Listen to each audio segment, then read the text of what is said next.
Morning, everyone. My name's Emma, and I'll be one of your presenters for today's webinar. We're also joined this morning by my colleagues Emily and Sarah, who will also be taking you through resolving conflict at work and the power of mediation. This webinar will look at recent research on conflict in the workplace, as well as taking you through the basics of mediation and the benefits to individuals and organisations. So just before we get stuck in, just a little bit about who we are and what we do. So we provide employees and employers with free, impartial advice on workplace rights, rules and good practice. We also offer training. So if you're looking for more information about mediation skills specifically, more will be shared later on in the webinar about our training options on this particular topic. We help resolve disputes and our online advice is updated regularly, and this is where you can find latest information on topics like discipline and grievance and other workplace advice for employers and employees. Our website has a number of free template letters, forms and policies for employers, HR managers and employees, which are free for you to use and download. So to briefly run through the agenda of what we'll be covering this morning, we will be looking at our recent research on the prevalence of workplace conflict. We'll be looking at what mediation is and the mediation process.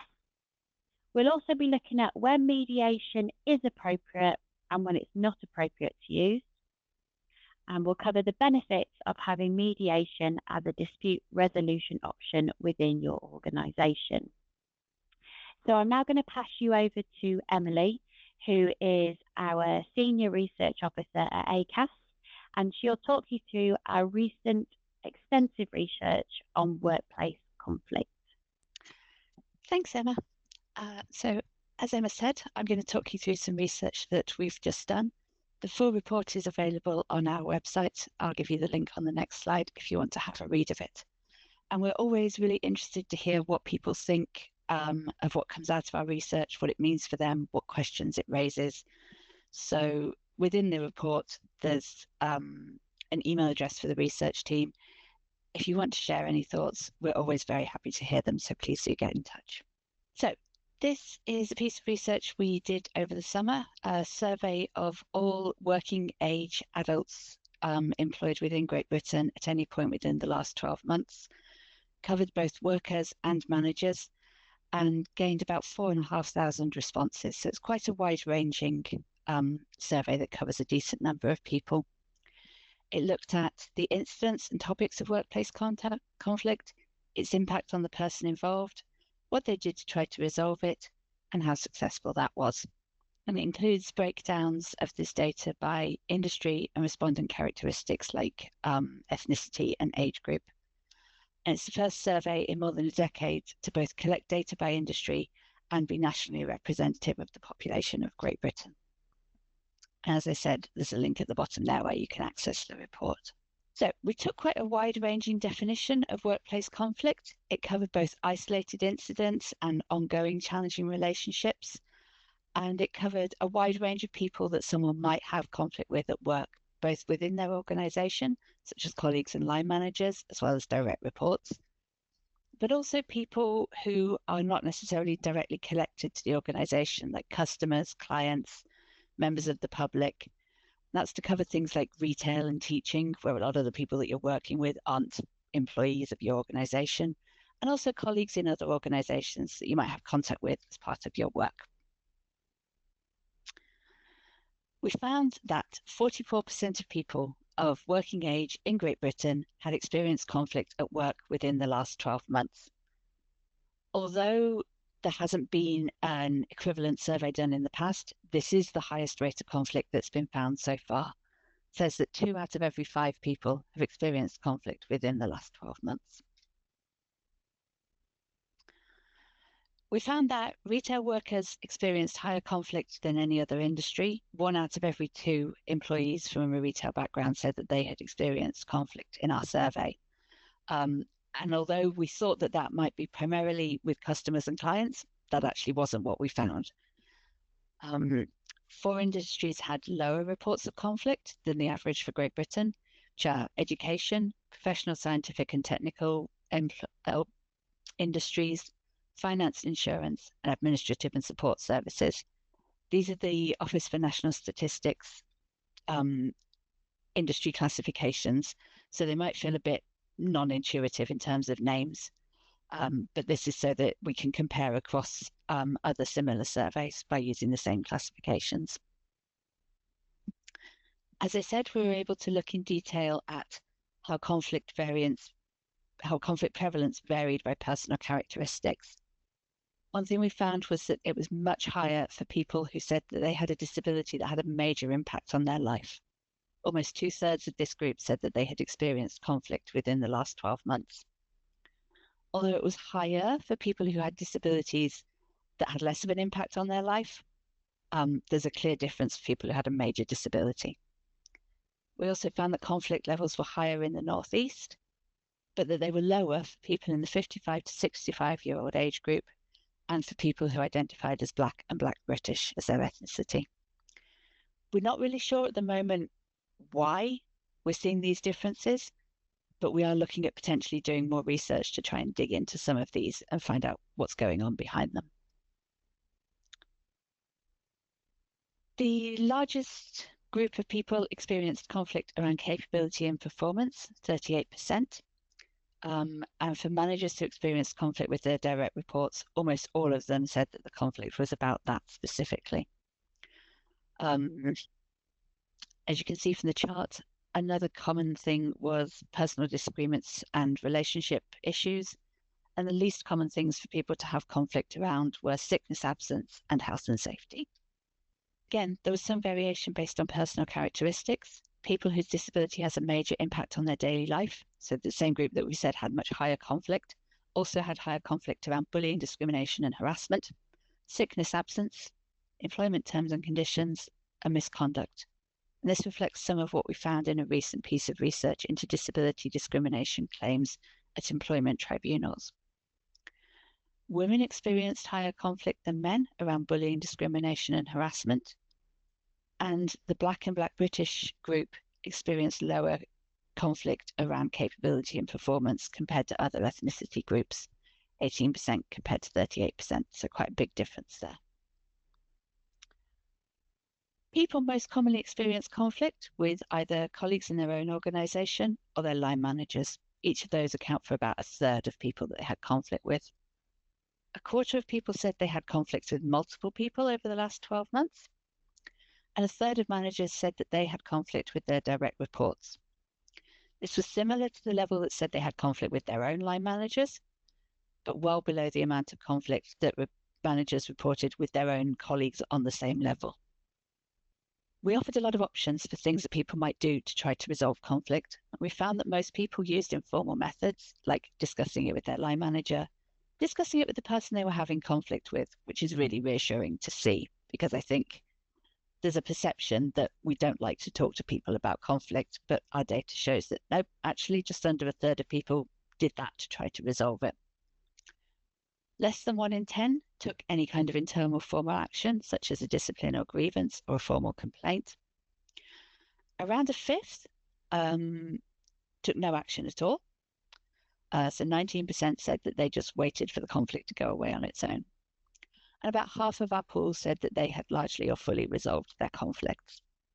By far the most common thing for people to say was the impact of conflict on them was stress, anxiety, or depression. This is obviously worrying because it's not good for people to feel stressed, anxious, or depressed at work, but it also ties into what the ONS are finding, the Office for National Statistics, around long-term sickness absence, which is that mental health issues is one of the most common reasons for that. Obviously, in our case, not all of the stress, anxiety, and depression will be clinically diagnosable, but we think there's probably something interesting going on there that we're hoping to look into in more detail. 17% said that the conflict had no impact on them, which again, we're really interested to dig a little bit more into why that is. There is some correlation between this and the people who said that they did nothing to try to resolve the conflict. But again, we don't know what that necessarily means. We can only tell you at this point what the numbers actually show us. So that's a very brief summary of the key findings that we pulled out of the research. The report goes into a lot more detail about all of this, gives you a lot more breakdowns of the data by various factors. So please, if you're interested, do go away and read it. And as I said, it has our contact details in. If you have any questions or any thoughts that you'd like to share with us, we're really keen to hear those. Otherwise, I'm going to hand you back to Emma, and she's going to talk to you, along with Sarah, about mediation. Thank you. Thanks, Emily. So we can see from the research that personal disagreements and relationship issues are one of the main areas where people face conflict at work. And mediation can be an effective way to help resolve these types of issues, which brings us on to think about mediation as a possible form of conflict resolution that you could use in your organisation. So let's start off by looking at what mediation is. So the Centre for Effective Dispute Resolution defines mediation as a confidential and voluntary process in which a neutral person helps people in dispute to explore and understand their differences so they can find their own solutions. So let's pick out a few key principles within that definition. The first is that it's confidential. So everyone is expected to keep what's said in the room private and no notes are taken of the meeting. This is slightly different to other workplace processes, as very often there is a need for a clear paper trail and evidence of what's been discussed and agreed during the meeting. Not recording minutes in a mediation help create that safe space for those who are involved to feel comfortable so that they can speak openly and honestly to help address their differences. If an agreement isn't reached at the end of the meeting, anything that's been said during in the mediation cannot be used in any future procedures. Another important principle of workplace mediation is that it's voluntary. It's really important that people taking part in the process are there because they want to be, rather than being forced. This will increase the chances of reaching a successful resolution. And this is because if the parties buy into the process and they find a solution, they're more likely to be committed to making it work after the meeting itself. The other important principle is the fact that it's the process that is facilitated by a neutral, or in other words, impartial person. So this means that they don't take sides. They're not there to help everyone find a solution or tell them what to do. Mediation isn't about judging who's right or wrong. It's to help guide them to that solution.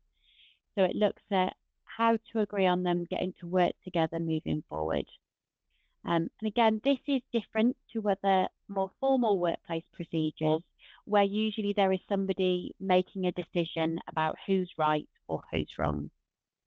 So these three elements are known as practice standards for mediation, which are needed to make sure it's conducted fairly and effectively. Due to their importance in the process, we will refer back to these standards later in the webinar. There are other ones which we won't cover today, but we will go into more detail about these on our longer accredited course, which is called the Certificate in Internal Workplace Mediation. Okay, so in Acas, we use what we call a facilitative model of mediation. And what this means is that the mediator plays an active role in guiding the process. They encourage the parties to joint problem solve. That is, working together to find a solution that works for both of them. And they do this by giving the parties a platform to discuss their perspectives and issues, and then help guide them to discussions around options and considering effective suggestions in terms of resolutions. So the model that we use is based on 5 stages. So stage 1 is where the mediator meets with the two parties individually to find out about their concerns and then prepare them for the next stage of the process. These discussions are confidential between the mediator and the individual, and are not shared with the other party in mediation. Stage 2 is where the mediator brings the parties together, and this can be a tense part of the process. It might be the first time the parties have been in the same room or have come face to face for a long time. In the meeting, the parties are given an opportunity to have uninterrupted talking time, where they can express their feelings and concerns and then have the opportunity to listen to what the other person has to say. From this, the mediator summarises the issues that the parties have both raised and creates an agenda for the rest of the mediation meeting.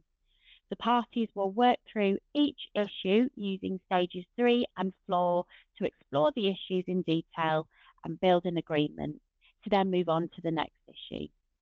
The mediator will repeat stages 3 and 4 until they have worked through all of the issues that the parties have highlighted. Once the mediator has facilitated discussions around all the issues, they can then bring the mediation to a close, and they can then explore if any agreement needs to be put in writing. They will also remind the parties about what their next steps need to be. So this is a very quick overview of the 5-stage model. So if you go back to the 3 important practice standards that I mentioned earlier, as this process is voluntary, it means that the parties can opt out at any time. If they wish to do this, they can let the mediator know at any point during the process, and the mediator will remind this of them throughout.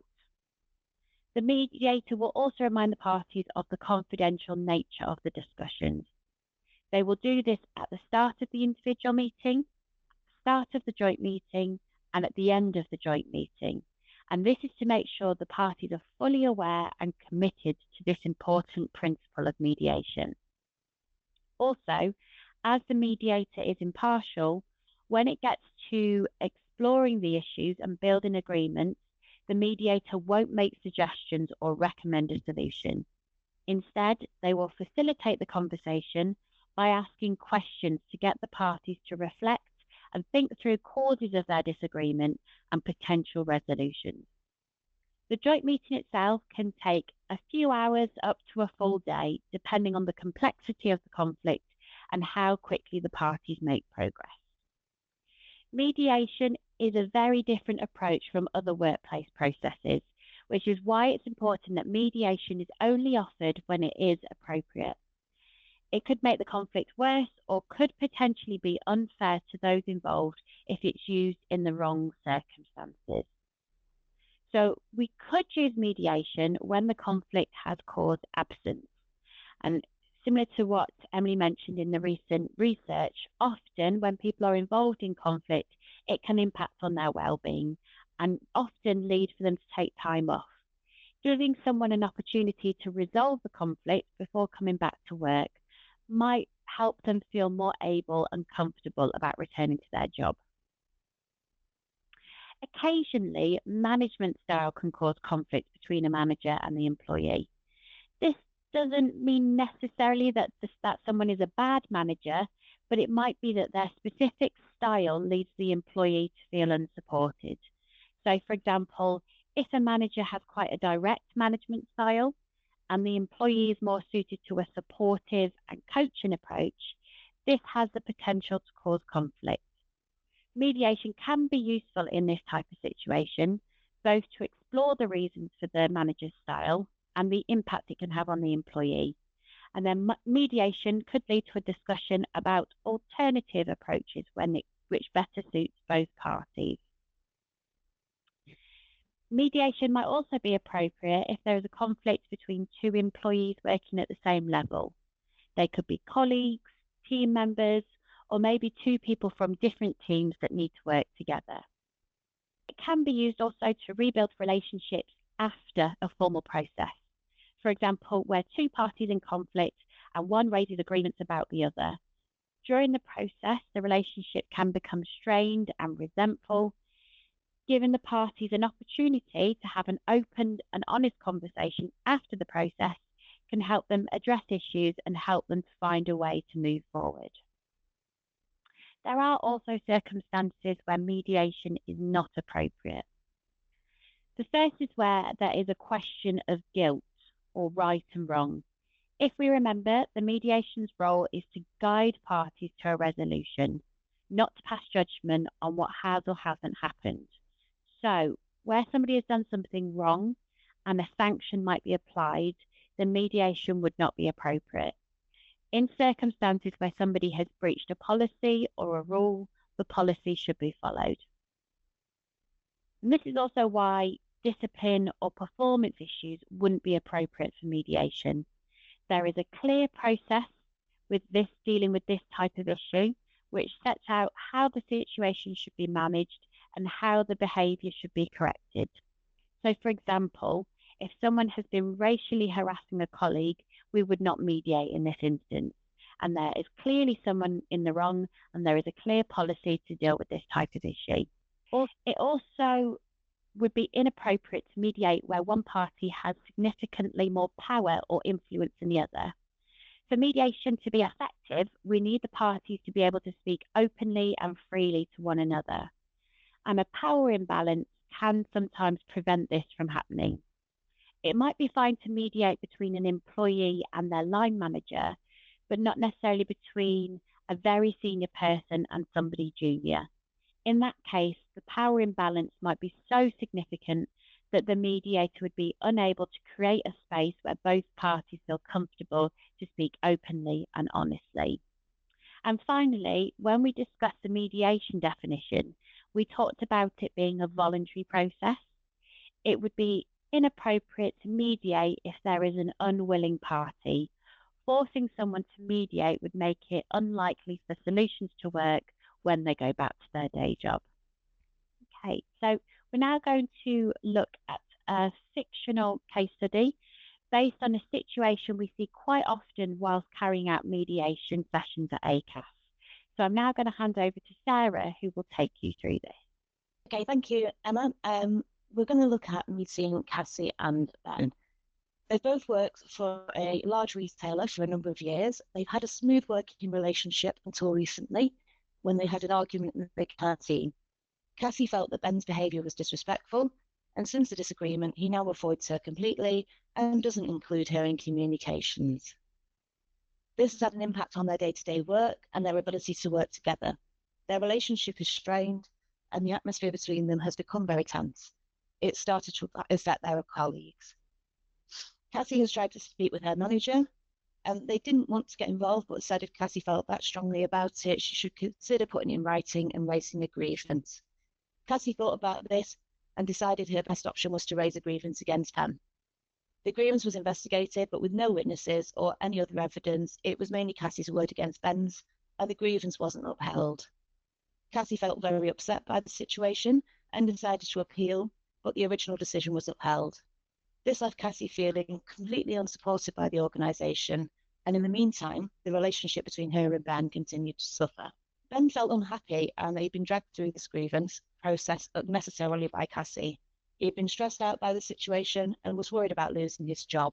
He also felt like, in a small way, he had won, given that the outcome of the grievance was no further action. But he continued to avoid Cassie in case another allegation was made. The continuing tense situation at work left Cassie feeling that she had no other options but to take time off sick. She was left questioning whether or not she should work for the organisation. She couldn't face facing Ben, and she felt that the organisation had sided with Ben. We can see here that there are no winners in this situation. Both parties have been affected, and there's been no real resolution. And the conflict is continuing, and it's having an impact on the team and the line manager, and is causing disruption to their work. So let's now look at the situation again and consider what could have happened if mediation had been used. So Cassie and Ben have had the argument in the canteen in the same way as before, and their working relationship is damaged with Ben avoiding Cassie. This time, Cassie speaks to her manager, who encourages her to try and resolve the issue with Ben directly. Cassie's manager discusses mediation as a potential option, including talking through what it involves and referring her to the mediation policy for more information. Cassie feels very reluctant to try mediation at first. The thought of coming face-to-face with Ben feels really uncomfortable for her. But after reading the policy and speaking to somebody in HR, she decides to give it a go. on the basis that it's voluntary and she can change her mind at any time. Initially, she meets with the mediator and asks more questions. The mediator clearly sets out the process and answers Cassie's concerns. She feels comfortable to proceed and tells the mediator exactly what happened, along with how it made her feel. Cassie feels like for the first time she has had an opportunity to fully explain how the situation has made her feel. The mediator also asks her to think about possible solutions and explains they'll be having a similar meeting with them before they all meet together at the joint meeting. On the day of the joint meeting, Cassie feels quite nervous. The mediator quickly puts them both at ease and gives them an opportunity to tell each other how they feel about the situation. Cassie finds some points of the meeting stressful, but she begins to feel a sense of relief as she gets an opportunity to share her feelings. She also appreciates being able to hear about the situation from Ben's perspective and feels like she can understand where he was coming from, even though she doesn't agree with him. They work through their issues and progressed by agreeing some steps about how they could take their relationship forward. Cassie feels a huge sense of relief and that a weight has been lifted. After the meeting, she is cautiously positive about working with Ben in the future. This is a typical scenario that we see in mediation. Here we can see how the process has helped Ben and Cassie have a conversation to address their issues. It's not to say that this process wasn't stressful for them, but we can see it's a much quicker outcome than a formal process, and they're very much in control of the outcomes of it. We can also see the key role a line manager can play in signposting to mediation and the benefit of having a policy to back it up. Formal processes serve a purpose, but we can see that in some circumstances, an informal mediation might be more suitable. In our annual report this year, the mediation sessions conducted by Acas had a nearly 80% success rate, which suggests that if mediation is appropriate, it can be an effective way of dealing with workplace conflict. We can see that there can be many benefits to workplace mediation, not just for the individuals directly involved, but also for teams and organisations as a whole. Formal processes often involve lots of people. In a grievance situation, there's the person who raised the issue, the person the grievance is about, and the manager dealing with it. There are also witnesses to be interviewed, and usually somebody from HR supporting the process. All of this takes people's time and focus away from the day job. It's not unusual for grievance procedures to last up to 3 months, which is quite a long time, particularly if you're the person directly involved. In comparison, mediation can be a lot quicker and could resolve an issue within a matter of days. Whilst all the people involved in the grievance are not doing their day job, this comes at a cost to organisations in that productivity is impacted. Also, if you think back to our case study, absence, resignations, and recruiting to replace employees who leave due to conflict can all be an outcome. These all come to a cost to the organisation too. Mediation can often be less stressful in comparison to a formal process. As we saw with Cassie and Ben, that's not to say mediation is stress-free, but the stress is often over a shorter period of time. For example, mediation might be stressful for a few days, but an unresolved conflict can continue to build and escalate over time. Also, in mediation, the individual has control over both their participation and the outcome of the process. They are there because they've chosen to take part, and any solutions reached are based on their thoughts and ideas. Mediation can also reduce the risk of litigation by nipping issues in the bud and preventing things from escalating. A successful mediation will prevent things from getting to the stage where formal complaints or even employment tribunal claims are brought forward. The other benefit of mediation is it encourages cooperation between colleagues. It coaches and encourages them to resolve the problem by working together. Usually in a conflict, the parties adopt a position and can become fixed in their views. The mediation model encourages them to identify the cause of their conflicts together, think of options to resolve the conflict, and then agree the best way forward. It's much more supportive of the process, and it encourages them to be able to fix their problems in a way that works for them both. Mediation can also help parties take a similar approach in the future. There are many benefits to mediation, so if you're one of the people who wouldn't consider mediation first in conflict, we hope you can now see why you should and how it can sometimes be a useful alternative to a formal process. Just to give us some information about the support, Acas also offers a variety of support and training options to suit your business needs and to equip you with more in-depth knowledge. We have a wide range of training products to choose from. For example, if you've enjoyed today's webinar, you might also be interested in the following courses: mock mediation, how to resolve conflict informally, and the certificate internal workplace mediation that I mentioned before.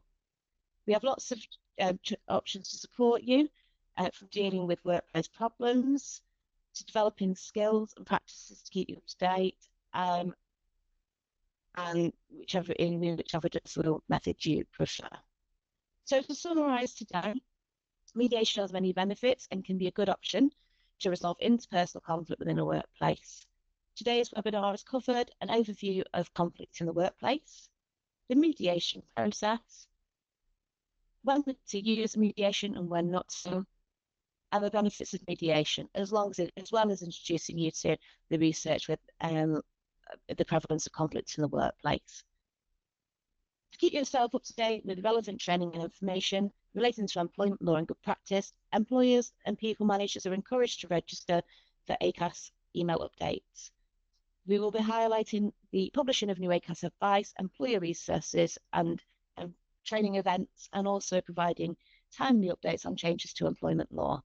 You can sign up to the Acas newsletter on our website. Thanks again to all our presenters for today, and thank you for joining the webinar. Goodbye now for now, and thank you for watching.